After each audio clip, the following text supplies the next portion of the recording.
What is going on, everyone? My name is the California Cougar, and today I've got some catch-up reviews to do. So, yeah, I've got a lot of movies to go over here. I've got 17 movies, to be exact, and these are all just summer films. These don't even include films like After, which I've seen earlier in the year but have not yet given a grade.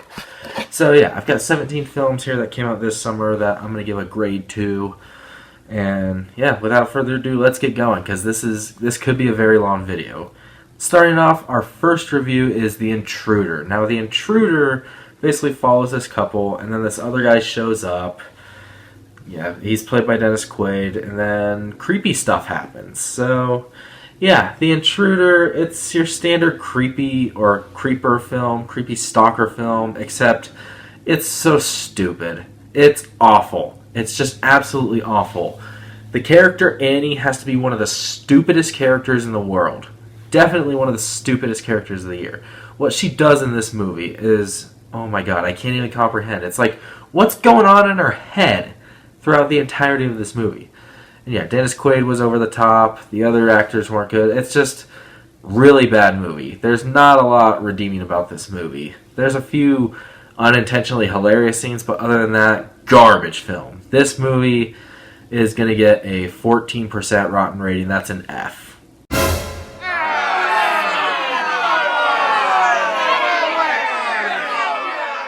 Continuing on with our next movie here, we have Ugly Dolls. Now, Ugly Dolls is an animated film that came out in May of this year. And this one stars Kelly Clarkson, I think Pitbull's in this movie, a few other people. Anyway, it's about these dolls. They're ugly, they're not perfect like other dolls, and they just want to be loved, and then they set off on their adventure to try and be loved. They meet up with a villain named Lou, or whatever his name is, Lewis, I don't know. I don't really care either. But yeah, and they sing, and they sing, and they sing, and they sing some more, and they sing some more, and they sing even more. It's annoying. It's monotonous. This movie is very annoying and monotonous. It's really bad. So yeah, Ugly Dolls, there's not much to say about it. Even the animation's not that good. There's a couple good characters, but other than that, such a stupid animated film. Really bad. Yeah, it's not one of the worst films of the year per se, but 25% rotten rating. D-. Garbage.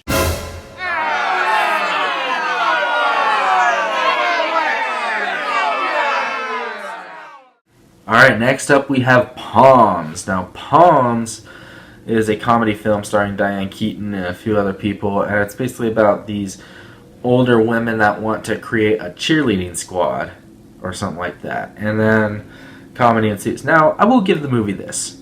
Diane Keaton was actually pretty good in this movie. It was also kind of funny at times, but it's a really forgettable comedy movie. It's not one of the worst comedies I've seen this year. I've seen so much worse. This movie's been getting a lot of hate, and yeah, this movie's bad, but I have seen worse. So yeah, but it's certainly not enough to give it a passing grade. So yeah, 40% for Palms, rotten rating C-.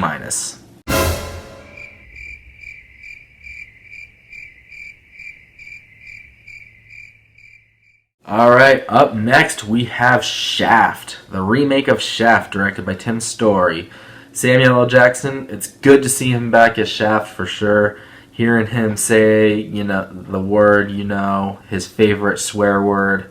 I'm not going to say it on here, but yeah, hearing him say that brings a smile to my face. I love it when he says that word, even if the movie's not that great, which this movie's not that great. And the main reason for that is because of Shaft's son. He's really annoying, and he's really over the top at times. But, I mean, it's not one of the worst movies of the year. It certainly isn't. It's a lot better than I thought it was going to be, actually. But still, I can't quite give it a passing grade. It's just kind of meh. Right in the middle. I'm going to give this one a 53% rotten rating. That is a C. Solid C.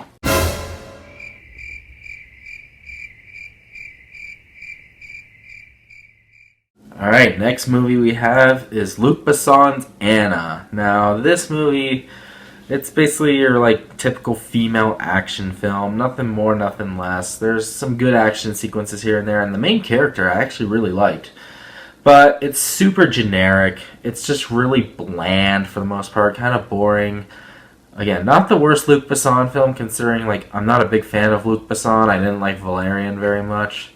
But nonetheless, I mean, this movie definitely had potential in it, but overall, it's just a bland action movie. So, yeah, I'm going to give this one, let's go 51% rotten rating.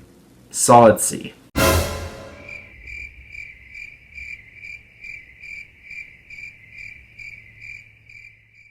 Next movie we have here is Annabelle Comes Home. Now, Annabelle Comes Home is the third installment in the Annabelle series. The first Annabelle was terrible. The second Annabelle I actually thought was surprisingly good. This Annabelle, it's decent. I mean, I definitely think it's passable, but it could have been a lot better. And considering I wasn't really looking forward to it, it definitely did surprise me. There were some scares that were pretty good. I thought the characters were overall really good. But again, there's times where you have people making dumb decisions. There's a couple, it relies a lot on jump scares, and it's a pretty generic horror film. It's not really connected to the Conjuring universe the way I wanted it to be. So, yeah, overall, passable, but I'd say just barely. 61% fresh rating, that is a B minus.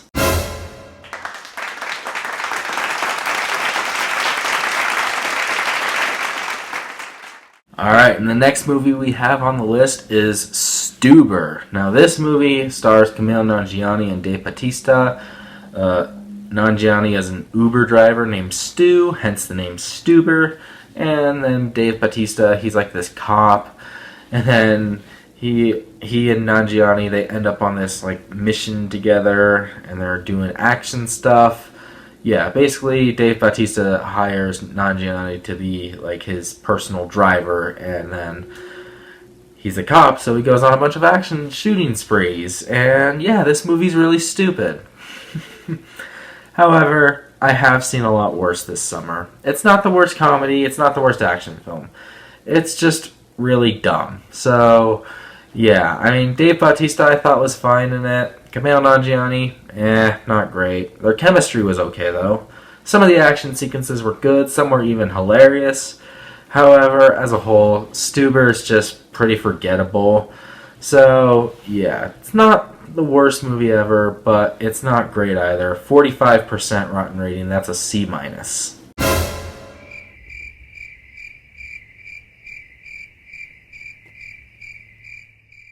Alright, and the next movie we have on the list is Fast and Furious presents Hobbs and Shaw. This was one of my more anticipated movies of the year because I actually like the Fast and Furious franchise. And I was just looking for a good old fun time at the movies with some banter between Dwayne Johnson and Jason Statham. David Leitch is the director, I think is a really solid action director. So I was looking for some over-the-top action sequences and some good banter, and that's pretty much exactly what you get with Hobbs and Shaw. It's really silly, but it's really fun. Jason Statham and Dwayne Johnson have great chemistry together. Again, their banter is hilarious. And, like, yeah, it's two, like, big muscled men just arguing with each other and just having fun, bantering. That's pretty much what this movie is. You go in to have fun, watch some good old banter between an American and a Brit, and just enjoy some over-the-top action sequences, shove popcorn in your face. That's pretty much what this movie does. Now, this movie does have a couple of like, big problems. There's one involving a timer. Like, the timer starts at 30 minutes, and it's, like, pitch black out at night. But then once the timer gets down to, I think it was, like, 21 minutes or something like that, it's bright as day. Like, it's the middle of the day all of a sudden. So I was like, wait, where did those 9 minutes go? Like, how did the sun come up that fast? So yeah, it's things like that kind of throw me off from this movie. But overall, I had a lot of fun with Hobbs and Shaw. I'm going to give this one a 71% fresh rating. That is a B. Solid B.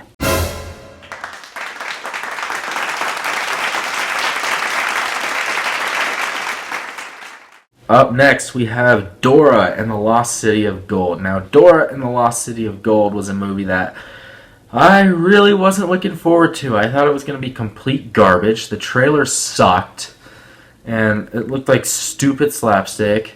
And here's what I have to say.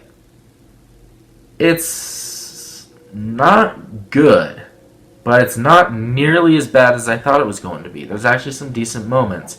Isabella Moner, is that her name? The girl who plays Dora.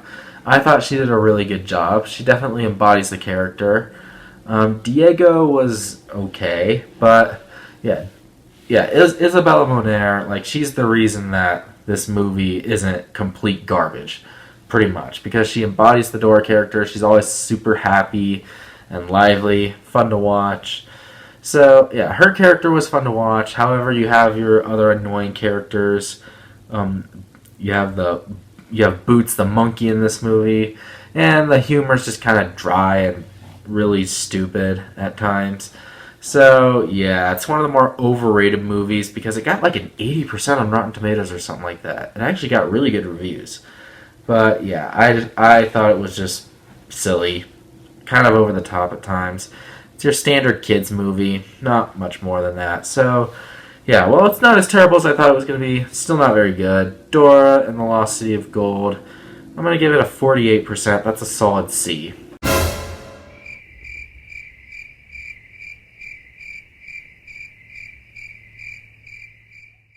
Up next, we have The Angry Birds Movie 2. This was another movie that I thought looked terrible, and it's actually not the worst thing in the world. It's still not very good, but I don't think it's horrible. But yeah, 75% rating. I don't really know why it's that high. It just came off really silly at times. There were some funny jokes in there. Some of the characters were funny.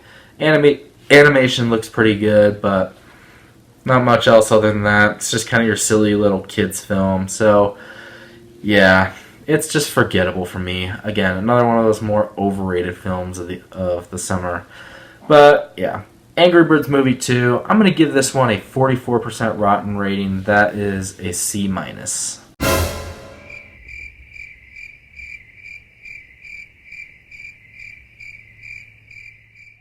And up next we have Good Boys. Now, Good Boys is the Evan Goldberg, Seth Rogen produced film.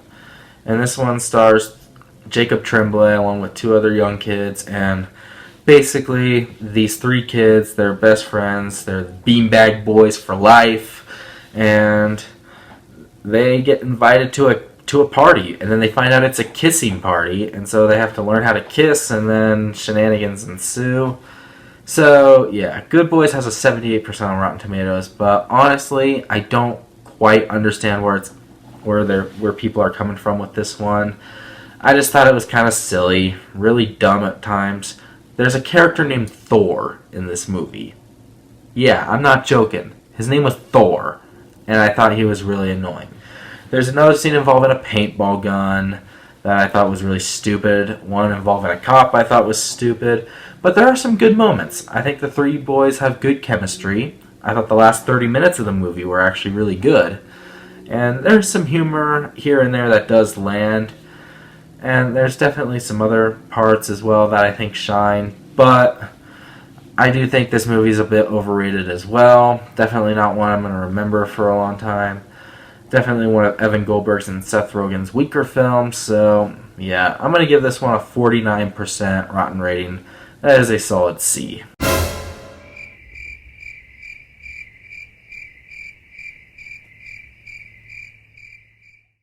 Up next, we have The Art of Racing in the Rain. Now, this movie is another one of those, like, dog movies, kind of talking dog movies. You know, like A Dog's Journey, A Dog's Purpose, A Dog's Way Home. If you've seen those three movies, this movie's kind of similar in that sense. It's a little bit different.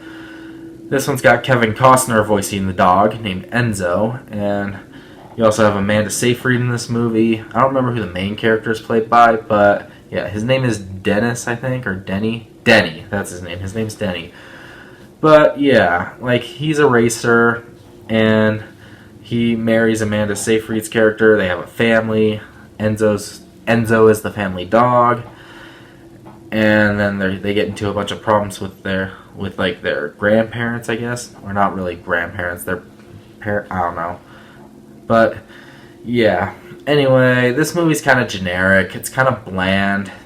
There isn't really a plot to this movie. It just kind of shows life, and I really don't like those types of movies. So, yeah, Art of Racing in the Rain is just very forgettable in my eyes.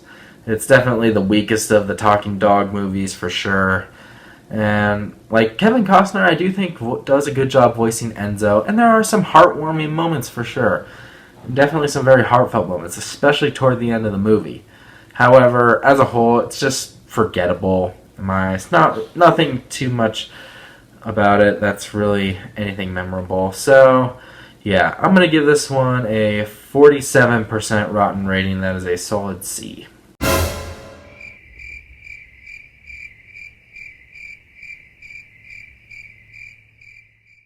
Up next, we have The Kitchen. Now, The Kitchen is based on a DC comic, I guess, and it stars Melissa McCarthy, and then there's a couple other characters. They get into, like, this heist thing going on. It's basically a ripoff of Widows. Like, if you haven't seen Widows, I definitely recommend checking that one out. It's a pretty solid film.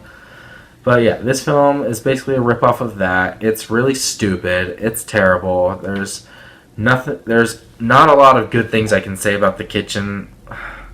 So terrible. And so disappointing, too, considering, like, it's based off a DC comic. So you would think it would be good, but it's not. The jokes don't land at all. There really isn't much else to say. Melissa McCarthy plays Melissa McCarthy. So, yeah, not a good movie at all. I'm going to give this one a 20% rotten rating. That is a D-.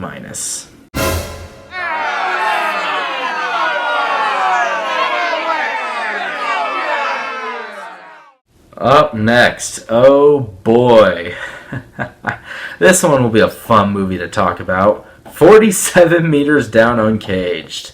Oh my god, this movie. It's a sequel to 47 Meters Down, but not really a sequel. It doesn't really have anything to do with the original 47 Meters Down. But I will say this, if I had to pick a guilty pleasure of the year, this would be it. It is hilariously bad. Like, let's go over some of the scenes in this movie. There's a Deep Blue Sea death scene in this movie. Like, if you've seen the movie Deep Blue Sea, and you've seen how Samuel L. Jackson dies in that movie, yeah, there's a death in this movie that's just like that. I mean, you have 4 characters, they dive into this temple, they get trapped there, they encounter sharks, blind sharks, by the way. A fish screams. Yeah, I'm not joking. A fish actually screams. I was dying laughing at that. And then just the whole third act is so over the top. And you have, like, this girl shooting a flare gun, like, her mouth's wide open underwater. Like, and it's in slow motion, too. I was dying laughing. So, yeah, objectively, this movie's awful. Characters make stupid decisions. There's another death sequence where you see, like, a character falling, like, like the fall of despair type of scene. It's so dumb, yet I had so much fun watching it. So, yeah, like, it's objectively bad. You don't remember any of the characters at all. It's the type of movie that should be put on the Sci-Fi Channel. I don't know how it got a theatrical release. Like, it's like up there with, like, Sharknado and, like, Mega Shark versus Giant Octopus. Movies like that. So, yeah, 47 Meters Down Uncaged. It's really stupid. It's bad, but I had a blast. I mean, 31% rotten rating. I gotta try and be objective, but yeah, it's yeah, 31% rotten rating, solid D.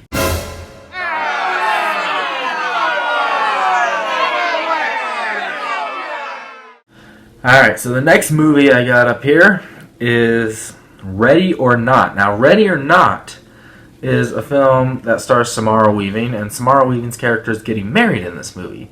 And then she finds out that her newlywed husband's family tradition is to play a game. Now, it could be any game. It could be a board game. Could be some other random game, but she happens to draw the hide and seek card, and then she later learns that the way hide and seek works in their family is way more deadly than what it normally is. Hence the name Ready or Not. Now, this movie has a really stupid premise. Like, really, it's one of the dumbest premises. However, it's actually a lot of fun. Ready or Not is actually really, really fun. And so, yeah, Samara Weaving, I think she does a really good job in this movie. Definitely one of the more underrated performances by an actress this year. And a lot of the scares and the tension, it just keeps going. Like, as soon as she draws that hide and seek card, it just takes off from there, and it's just a blast from start to finish. It's actually kind of awesome. So, yeah, now there are some problems I do have with this movie. There's some predictable moments. You can predict some of the deaths. The ending, I'm a little bit mixed on. On one hand, it was badass, but on the other hand, it was just kind of like a cop-out, like, okay, that's it. So, yeah, a little bit mixed on that. But overall, badass, fun horror thriller film, whatever you want to call it. And great performance by Samara Weaving. I'm going to give Ready or Not an 82% certified fresh rating. That is an A-.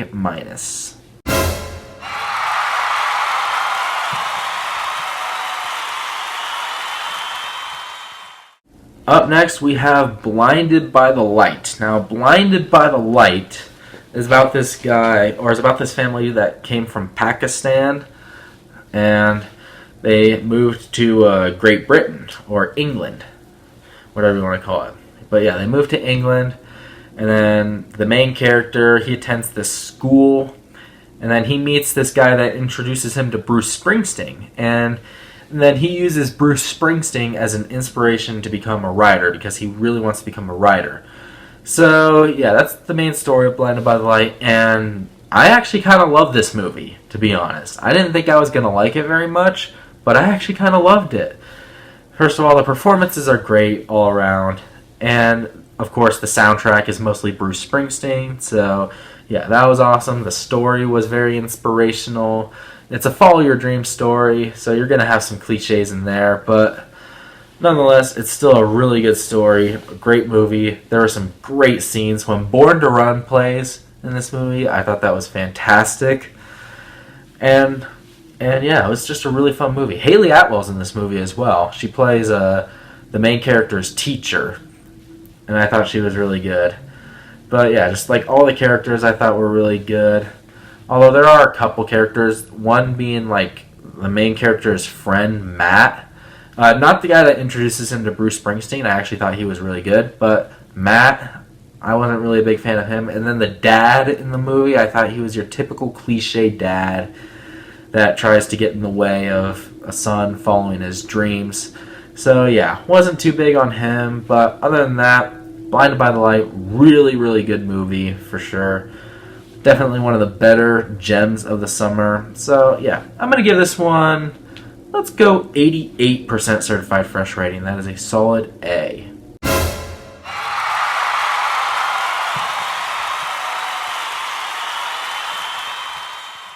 And last but not least, we have Angel Has Fallen. Now, Angel Has Fallen is the third film in the Has Fallen trilogy, following Olympus Has Fallen and London Has Fallen. In this one, it stars Gerard Butler, but now Morgan Freeman's the president out of nowhere. And basically, like, Morgan Freeman's out on a fishing trip along with Gerard Butler, and then there's a big drone attack. The president is sent into a coma. Gerard Butler is pretty much the only other survivor there. And then because of that, Gerard Butler gets accused of, like, being behind the drone attack, basically. And so he has to clear his name, along with kill many bad guys that kill all the bad guys that set him up. So yeah, it's a generic action movie, but there are some fun moments to be had for sure. I thought Gerard Butler was good in the movie. I thought Morgan Freeman was good for the time he was in it. The way the movie's set up, I thought was kind of stupid. Like, how does nobody believe Gerard Butler's character when he's telling the truth, even though he's been on the president's side throughout 2 movies now? And also, where did Aaron Eckhart go? That's another thing I want to know. So yeah, like just things like that. Some of the CGI, especially in the third act, one in particular involving an exploding building, I thought that was awful at times, and the editing was really choppy as well. But again, there are some fun moments to be had in Angel Has Fallen. It's not a horrible film by any means. But yeah, it is a generic action film overall. 55% Rotten rating, solid C+.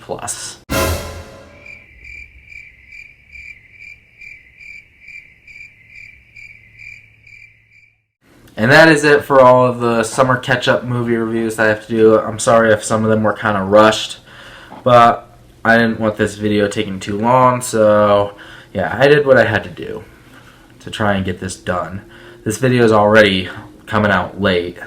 Like, I was supposed to have my top 5 best and worst of the summer coming out, but of course I fell behind. I got busy, so I had to get this video out for you guys so that you know some of my thoughts on certain movies. But have you seen any of these movies? And if you have, what did you think about them? Make sure to let me know down in the comments below. And what's your favorite of these movies that you've seen, if any of them? Make sure to let me know down in the comments below. Make sure to subscribe to my channel for more content to come in the future. Pretty soon, I'm going to be making my top 5 best and worst films of the summer. If I don't have that out later today, I'll have that out tomorrow. But make sure to stay tuned for that. And I will also be coming out with my NFL predictions later on this weekend, because the NFL season's starting up soon. So yeah, stay tuned for those videos. And once again, make sure to hit a like on this video. Make sure to subscribe to my channel for more content to come in the future. And until next time, once again, my name is the California Cougar. And always remember to stay California cool. Peace.